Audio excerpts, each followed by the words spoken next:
ලේසියෙන්ම crispy chicken fried rice ගෙදරම හදාගමු. මේක මාරම ලේසි රෙසිපි එකක්. එන්නකො එහෙනම් අපි හදන විදිය බලමු. මුලින්ම අපි චිකන් එක මැරිනේට් කරගමු. මං අරන් තියෙනවා කටු රහිත චිකන් ග්‍රෑම් 300ක්. ඒක මැරිනේට් කරගන්න මිරිස් කුඩු තේ හැන්දක්, කහ කුඩු තේ හැඳි කාලක්, ලුණු සහ ගම්බිරිස් සැර රස අනුව අට දාගන්න පුළුවන්. ඊට අමතරව අපි පාන් පිටි මේස හැඳි 3ක් මේකට දාගන්න ඕනේ.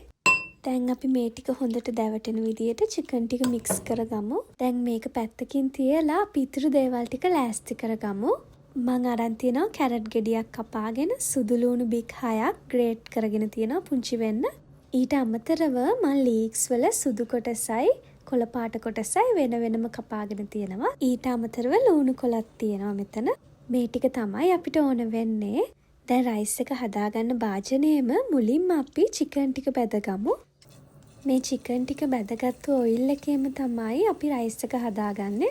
එතකොට තමයි ගොඩක්ම රස. චිකන් ටික හොඳට ක්‍රිස්පි ගතියට එනකන් අපි බැද ගන්න ඕනේ. මේ වගේ රන්වන් පාට වෙලා හොඳ ක්‍රිස්පි ගතියට ආවට පස්සේ චිකන් ටික අයින් කරගමු. දැන් මේ තෙල් එකටම අපි මුලින්ම සුදු ලුණු ටික තමයි දාගන්නේ. තප්පර 15ක් විතර හොඳට සුවඳ එනකන් සුදු ලුණු ටික ටෙම්පරාදු කරගමු.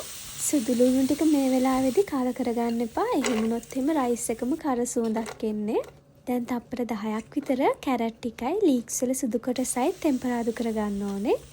ඊළඟට අපි මෙන්න මේ වගේ පෑන් එකේ එක කොනකට මේ ටික අයින් කරලා බිත්තර දෙකක් දාගන්න ඕනේ.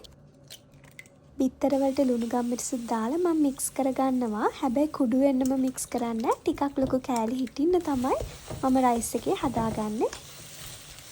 ඔයාට මේ රයිස් එක හදන්න බාස්මති හරි කීරි සම්බා වුණත් පාවිච්චි කරන්න පුළුවන්. හොඳට නිවිලා තියෙන්න ඕනේ බත් ටික.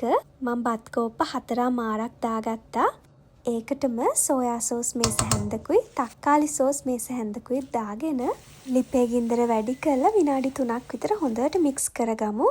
ඊළඟට අපි ලීක්ස් කොළ පාට කොටසයි ලුණු කොළ ටිකයි දාගෙන chili paste මේස හැන්දක් දාගන්න ඕනේ. අවශ්‍ය නම් රස බලලා ලුණුත් දාගන්න. බැදගත්තු චිකන් ටිකක් දාගෙන වැඩි ගින්දරේ තව විනාඩි 3ක් විතර හොඳට මික්ස් කරගමු. ඉතින් මේ විදිහට තමයි මම ක්‍රිස්පි චිකන් ෆ්‍රයිඩ් රයිස් එක හදාගන්නේ. මේක මාරම රසයි. හදලා බලලා රස කොහොමද කියලා කමෙන්ට් එකක් දාන්න. ආයෙ හම්බෙමු. සුබ දවසක්.